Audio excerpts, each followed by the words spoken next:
నువ్వు ఆ భోజనం చేయడానికి వీల్లేదు. ఎందుకు తినకూడదు?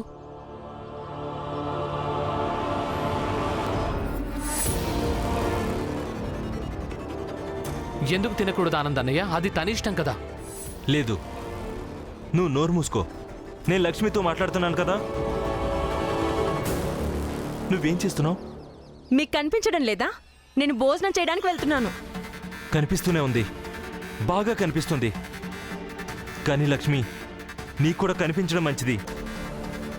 ఏ పల్లెంతో వ్యక్తి భోజనం చేస్తున్నాడో ఆ పల్లెం ఎక్కడి నుంచి వచ్చిందో. మీకు పల్లెం కనిపిస్తుందేమో, కానీ నాకు కేవలం ఆ భోజనమే కనిపిస్తోంది.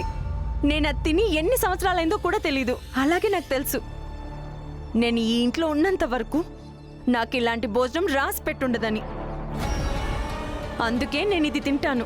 రేపు యజ్ఞంలో కూడా పాల్గొంటాను, అలాగే దీక్ష కూడా తీసుకుంటాను. ఎవరేమనుకుంటారో అనుకోని. అసలు నువ్వేం వాగుతున్నావు లక్ష్మి? నేనేం వాగడం లేదు. కేవలం ఇంత చిన్న విషయం మీకు అర్థం కావడం లేదా? దానికి నేనేం చేయాలి? లక్ష్మి! ఆనందన్నయ్య, మీరు శాంతంగా ఉండండి. మీరు చెప్పకూడదని నేనేమీ అనలేదు.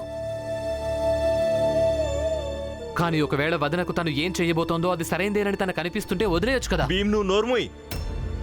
చూడండి ఆనందన్నయ్య, నాకు తెలిసి ప్రతి వ్యక్తికి ఈ మాత్రం స్వాతంత్ర్యం ఉండి తీరాల్సిందే. తనకేం కావాలో అది చెయ్యగలిగేంత. ఈ విధంగా మనం వదిన మీద ఒత్తిడి చెయ్యకూడదు. లేదు, ఏది ఏవైనా సరే లక్ష్మి ఈ భోజనం తినడానికి వీల్లేదు. ఇక తను నాకు ఎవరో వ్యక్తి కాదు, ఈమె నా భార్య. అందుకే నేనేం చెప్తున్నానో అదే చేస్తుంది. మీరు అర్థం చేసుకోవడానికి ప్రయత్నించండి. నాకు అర్థం చేసుకోవాలని లేదు భీమ్. లేదు. లక్ష్మి, వదిలిపెట్టు. వదలను. నేను ఇది తింటాను. వదిలిపెట్టు లక్ష్మి. వదలను. లక్ష్మి, వదులు.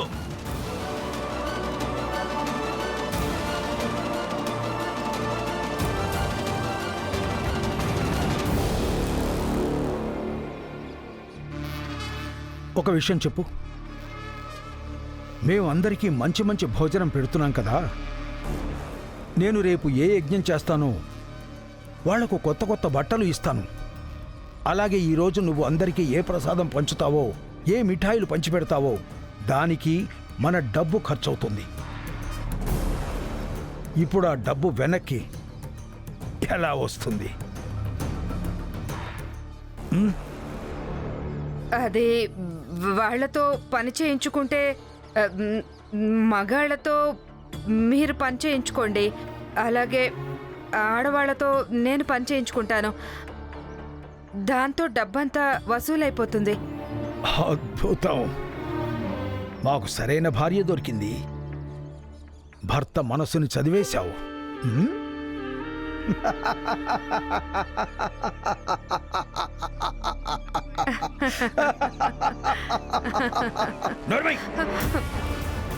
ఈ రోజు వరకు ఒక బిడ్డను కనివ్వలేకపోయావు, ఇక 32 పళ్ళు కనిపించేలా నవ్వుతావు? నోరు మూసుకుని తల దించుకుని గాలి ఊపు, లేదంటే ఇదే విసనకర్రతో పళ్ళు మొత్తం రాలగొడతాను.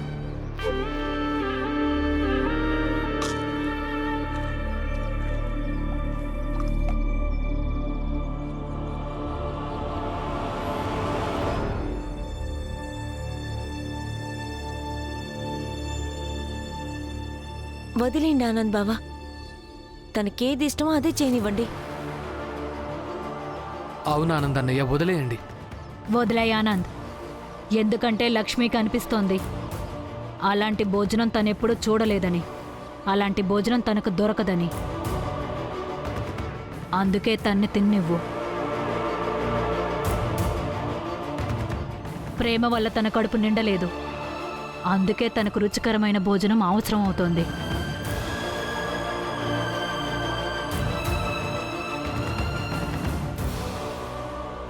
తినాలనుకుంటే తిను, ఇక్కడ నాటకాలు ఆడకండి.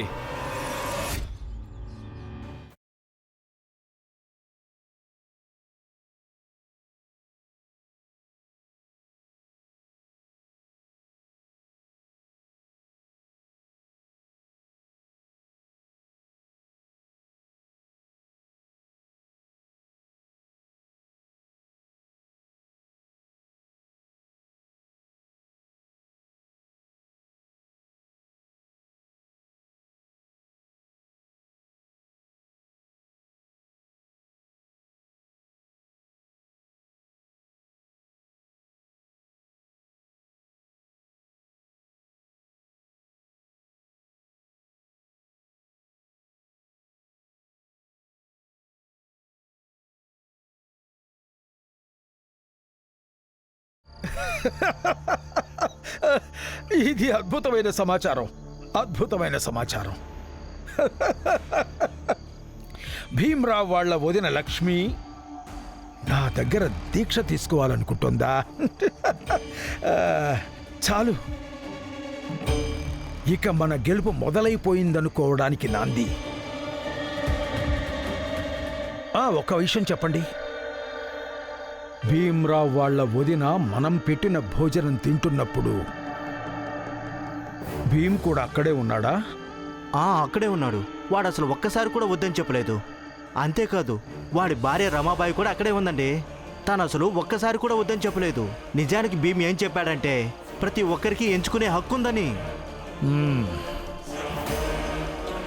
నాటకాలు ఆడుతున్నాడు, కావాలని గొప్పవాడిలా నటిస్తున్నాడు. ఎవరికైతే సొంత వదినే వాడి నమ్మకాలను నట్టేట ముంచేసిందో వాడికి ఇది నచ్చుతుందంటావా? ఛ! లేదు, వాడసలు లోపలే బాధపడిపోతూ ఉండొచ్చు. అయినా వాడు చెప్పాలన్నా ఏం చెప్తాడు, చెయ్యాలన్నా ఏం చేస్తాడు?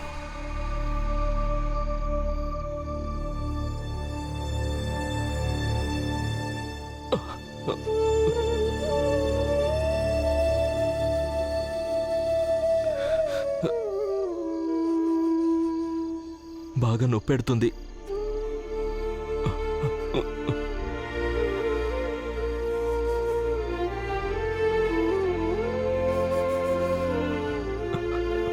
నాన్న, మీకు కూడా ఇంతే నొప్పిగా ఉండుంటుంది కదా?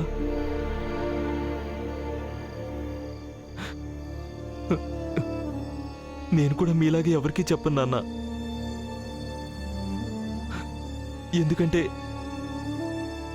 మీరు ఈ పని మా కోసం చేయగలిగినప్పుడు ఈ పని నేను కూడా చేస్తాను. నా కుటుంబం కోసం చేస్తాను. ఆనంద్,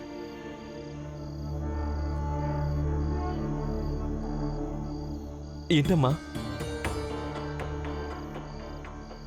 చూడానంద్, లక్ష్మి ఎలాంటి తప్పు పని చేయలేదానంద్. తనని అపార్థం చేసుకోకు. అమ్మా, నేను కూడా పిల్లాన్ని కాదు.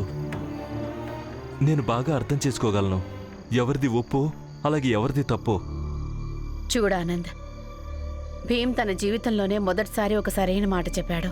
ప్రతి ఒక్కరికి తమకు నచ్చినట్టు బతకడానికి ఒక అవకాశం దక్కి తీరాలి అని. ప్రతి ఒక్కరికి తమకు నచ్చినట్టు బతకడానికి స్వాతంత్ర్యం ఉండటం మంచిదని, తమకు నచ్చినట్టు బతకడం తెలిసుండాలని. మరి అలా చూసుకుంటే లక్ష్మికి ఏది సరైనదనిపించిందో అదే చేసింది. అవును ఆనందన్నయ్య.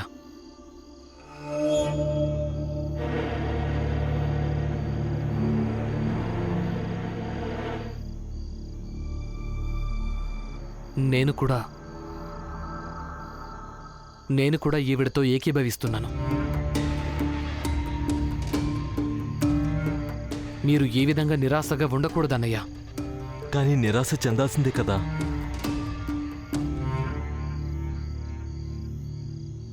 అయినా నాకు పూర్తిగా హక్కుంటుంది. నేను నా భార్య మీద కోప్పడ్డానికి నాకు ఆ హక్కుంటుంది. ఎందుకంటే నా భార్య నీ భార్య లాంటిది కాదు. తను ప్రతి సమయంలో ప్రతి సమస్యలో నాకు సహకరించదు. నీకు తెలుసా, నువ్వు అన్ని కఠినమైన పరిస్థితుల్లో ఎలా అంత శాంతంగా ఉండగలవో? ఎందుకంటే నీకు రమ లాంటి భార్య ఉంది. తను అర్థం చేసుకుంటుంది, నీకు నచ్చజెప్పుతుంది, మొండి చేస్తుంది. కానీ ఎన్నో ప్రయత్నాలు చేస్తుంది నిన్ను అర్థం చేసుకోవడానికి. కానీ లక్ష్మి అలా చేయలేదు. లక్ష్మి ఎప్పటికీ రమలాగా మారలేదు. నన్ను క్షమించండి అమ్మా. నాన్న భార్య కూడా రమ లాంటిది కాదు.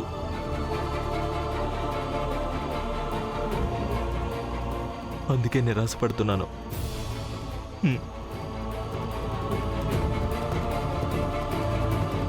మీరు దయచేసి నన్ను ఒంటరిగా వదిలేయండి.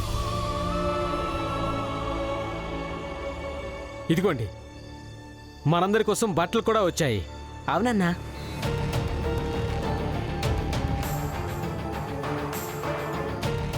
పదండి. రండి, మీరందరూ వచ్చి ఈ బట్టలు తీసుకోండి. ఆ తర్వాత వెళ్ళి పడుకోండి. రేపు పొద్దున యజ్ఞానికి ఏర్పాట్లు చేస్తాం. రండి.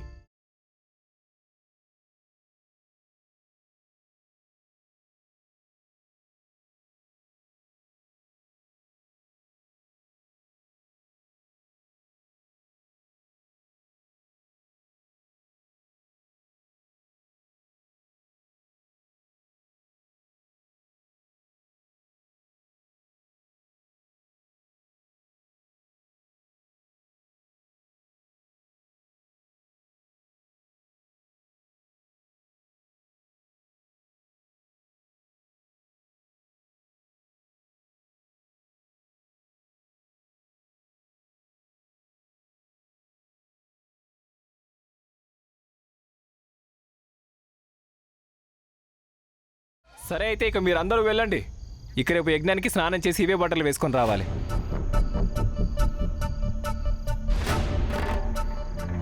ఇక వెళ్దాం, పదండి. పదండి అన్నయ్య, ఇక మనం కూడా వెళ్దాం.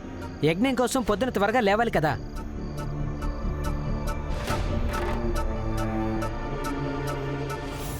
ఏంటమ్మా, ఏమైంది? నాకు నచ్చ చెప్పడం మొదలు పెట్టకండి. నచ్చజెప్పటం లేదు. నేను అడుగుతున్నాను ఏంటంటే ఇటెక్కడికి వెళ్తున్నావు అని. మన ఇంటికి. ఇంకెక్కడికి? ఇప్పుడు ఇది నీ ఇల్లు కాదు, అక్కడ నేనుంటాను. నేను చెప్పాను కదమ్మా, జ్ఞానం చెప్పొద్దని. నేను అలసిపోయాను. పొద్దున యజ్ఞం కోసం కూడా లేవాలి. నిద్ర ఎగిరిపోయిందా? నేనేం జ్ఞానాన్ని పంచడం లేదు. నేనేం చెప్తున్నానంటే నా ఇంట్లోకి అడుగు పెట్టొద్దని.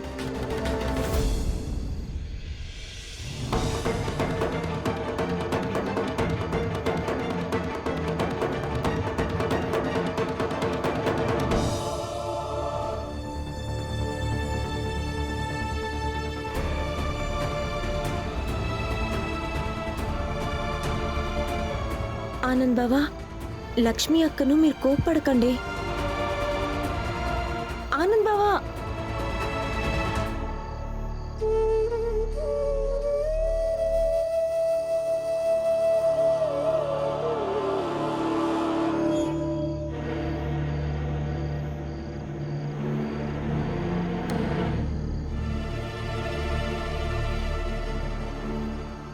చూడండి, నేను విసిగిపోయాను. భీమ్రావ్ నమ్మకాలను ఆధారంగా చేసుకుని నేను నా భర్తతోనే గొడవపడి విసిగిపోయాను. నాకు సంతోషంగా ఉండేది ఒకవేళ మీరు నాకు మన బిడ్డకు తోడుగా ఉండుంటే. దూరం కాదు. ఎందుకంటే ఏదేవైనా ఎలా అయినా సరే నేను నా స్థానాన్ని ఎంచుకున్నాను. ఇక మీరు నన్ను ఆపకండి. నేను మీకు ఒక దండం పెడతాను. ఏంటి ఏంటి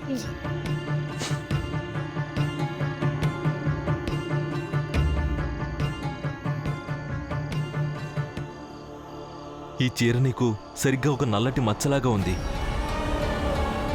లక్ష్మి, నీదే ఒప్పు కావచ్చు, కానీ నా తమ్ముడిది ఎప్పటికీ తప్పు కానే కాదు. నీకు శుభాకాంక్షలు. నీకేది నచ్చితే అదే చెయ్యి.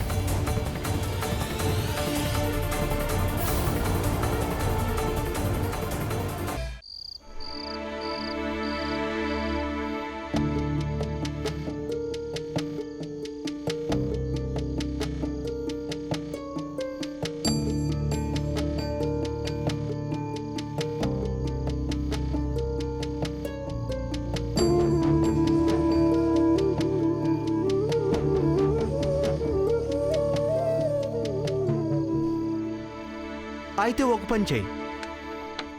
ఈ కాగితం తీసుకో. అలాగే ఈ కాగితం మీద ఆ భీమరావు చేత క్షమాపణ పత్రం రాయించి తీసుకురా.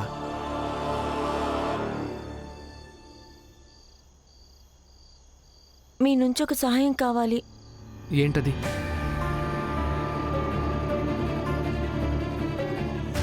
దీని మీద క్షమాపణ కోరుతూ రాసివ్వండి.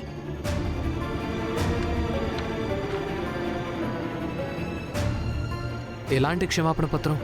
మీరు ఇన్స్పెక్టర్ గారికి చెప్పారు కదా, బాగా చదువుకోగలిగిన 20 మంది పిల్లలను వెతికి తీసుకొస్తారని. అది చెయ్యలేకపోయారు. అందుకని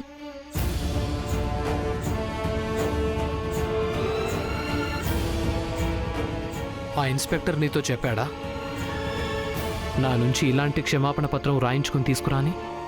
అవును. చూడ్రమ్మా, ఇది ఇన్స్పెక్టర్ చెప్పుంటాడు, అయినా సరే ఇది తప్పే అవుతుంది. తప్పో ఒప్పో అది వదిలేయండి, ముందది రాసివ్వండి.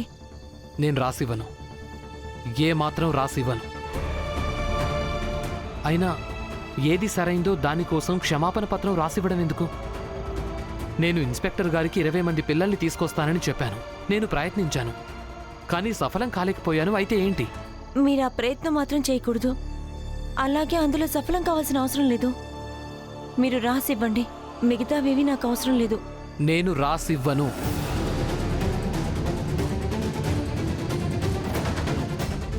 ఇక్కడ హోమం జరుగుతుంది, అలాగే ఇక్కడ ప్రచండదేవ్ గారు కూర్చుంటారు. ఇక ఇక్కడున్న వాళ్ళంతా ఇక్కడ కూర్చుంటారు. రేపు శుద్ధీకరణ జరుగుతుంది, ఎలాంటి పొరపాట్లు జరగడానికి వీల్లేదు. పొద్దున కల్లా పనులు పూర్తయిపోవాలి. అలాగే అన్న. పద, పని మొదలు పెడదాం.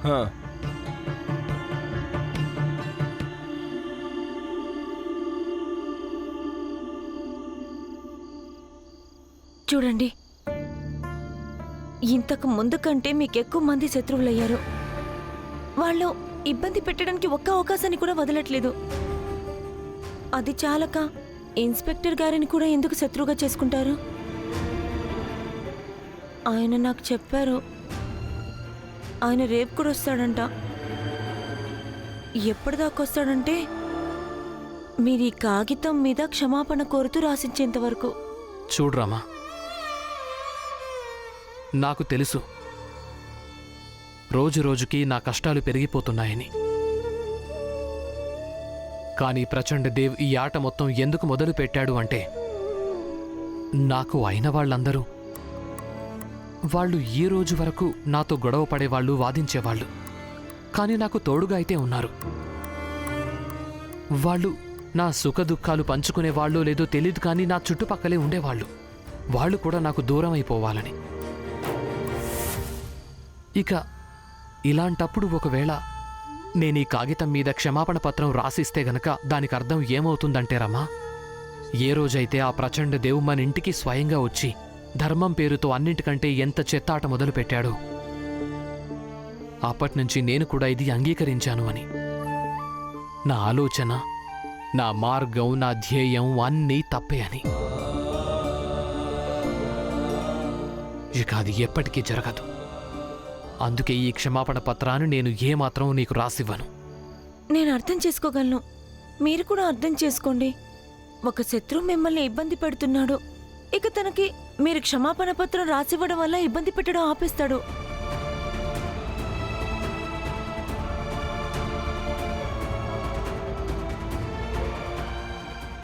నాకు తెలుసు,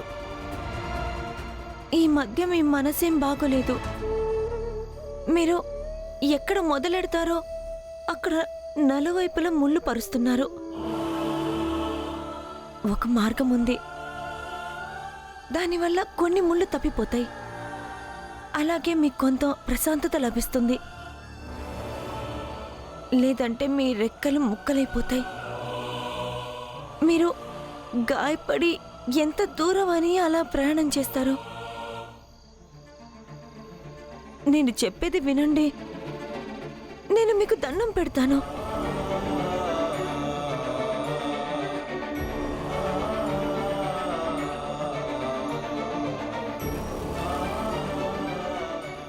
చివరికి నిర్ణయం మీదే. క్షమాపణ పత్రం రాసివ్వడానికి మీ మనసు ఒప్పుకోకపోతే రాసివ్వకండి. ఏం జరిగినా అంతా నేనే చూసుకుంటాను.